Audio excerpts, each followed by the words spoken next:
If you press the remote on your Toyota Prius and nothing happens with the lock, there is a high likelihood that a piece called the door lock actuator, which sits here inside the door and connects up here, is damaged. There's a little electric motor in here, and if that gets damaged, it can't move the rods it needs to move in order to lock and unlock. So let's get into replacing this on my Toyota Prius here. We get started in the armrest pocket here, which has a sliding door. So you'll want to take a plastic trim tool and slide this door down in order to expose a bolt that's inside here, which will be our first point of loosening.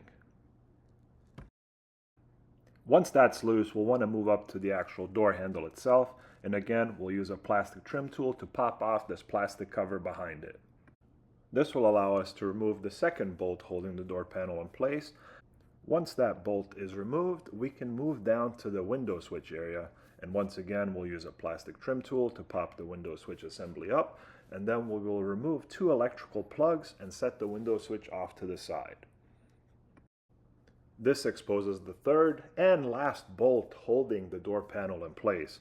So once this is removed, we can stash it safely, and now we can start popping the door panel off. I find it easiest to start down in the corner by the speaker grill and then work my way around the bottom of the door panel to slowly remove it before sitting on the door sill of the car in order to get the top corner so the door panel doesn't fall on the ground as it's fully pulled off. Once the door panel is separated, you'll want to take one of your plastic trim tools and remove this clip at the top, which is capturing the cables going to the door lock and the door handle. Now that we have some space to work with, we're just going to pop off each of those cables, and they just slide right out and rotate out of their respective holes. And this will now free up our door. You can now work on the inside of the components in the door panel.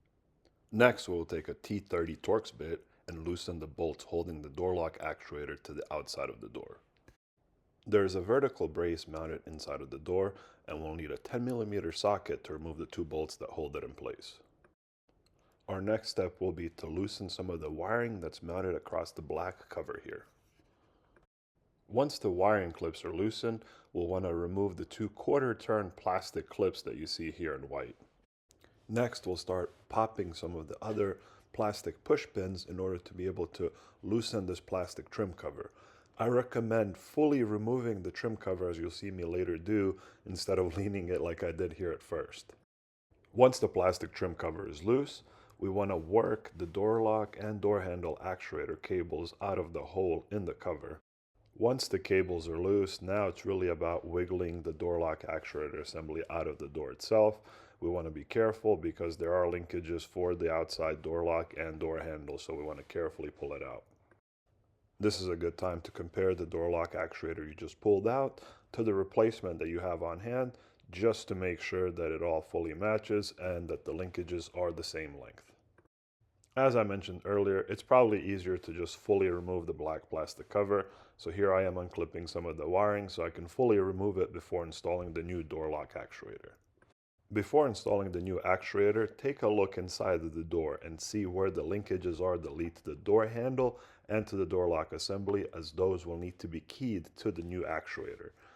Take a look at the location here and then look on the back, and you'll see the two slots for each of those metal linkages and where they need to go.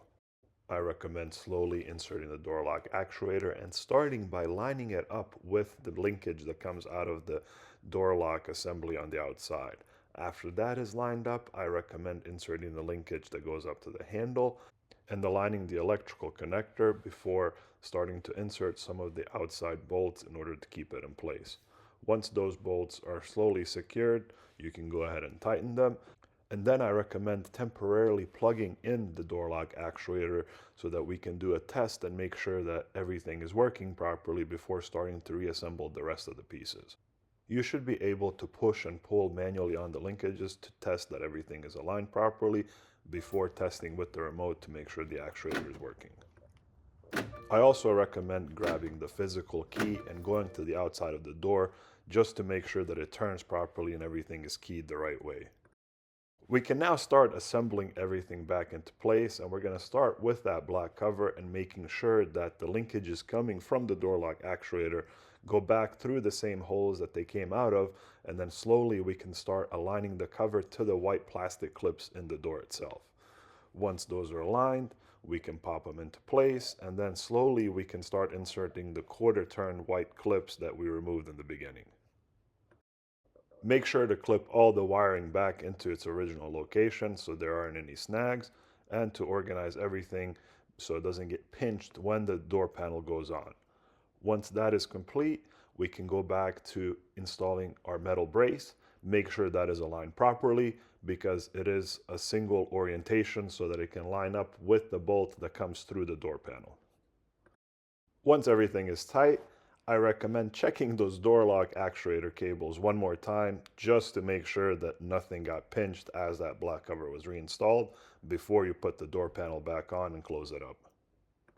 Installation is the reverse of removal, so you'll want to start by reconnecting those door lock and door handle cables to the door panel. Once the door panel is aligned, you'll want to pull out the cables for the window switch and carefully push the door panel clips back into place. You can continue by replacing the 3 bolts we removed earlier, and once those are in place, all that is left to do now is to return all the plastic trim covers back. And our last part is to do a quick check with the remote just to make sure that the door lock and the door handle are working properly before we close the door, just to make sure that the door doesn't get stuck closed because of an installation error.